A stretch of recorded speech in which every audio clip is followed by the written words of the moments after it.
So yun na nga mga katropa. Saka bakit ko ba nagustuhan tong motor na to mga katropa, yung ADB 160 mga katropa? Kasi number one, pag sinakyan mo siya, super ganda ng suspension niya mga katropa. Yan o, yan o. Sobrang ganda o, yan o. Napakalambot ng suspension niya sa unahan. Kaya pag nasa rough road ka mga katropa, nilusog mo siya sa mga bato-bato at saka mga lubak-lubak, hindi mo maramdaman yung ano mga katropa, yung lubak nito mga katropa kasi sobrang lambot talaga niya. So masayaw lang siya, magbo-bounce lang siya ng ganyan. No?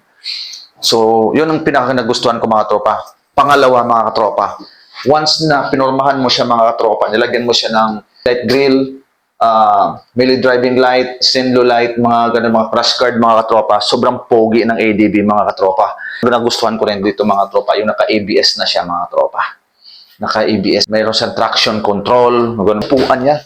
Sobrang lambot mga katropa, iba talaga sa ibang motor mga katropa. Pag sinakyan mo to mga katropa, yung comfort ng riding mo, yung puwitan mo mga katropa, pag sinakyan mong ganyan, hindi siya masakit, sobrang lambot. Kaya pagka nag-ride sa mga tropa, hindi man lang ako nangangalay, steady lang yung kamay ko, na ganon. Minsan binibitawan ko muna bela. Isa lang naman mga tropa, hindi dalawa. Kasi nga, pag dalawa, delikado yun mga tropa. Kasi semplang ganon mga tropa. So yun ang pinaka nagustuhan ko itong mga tropa. Pag na-set upan mo, napakaganda. Tapos suspension, napakalambot. Walang sinabi yung iba mga tropa. Peace.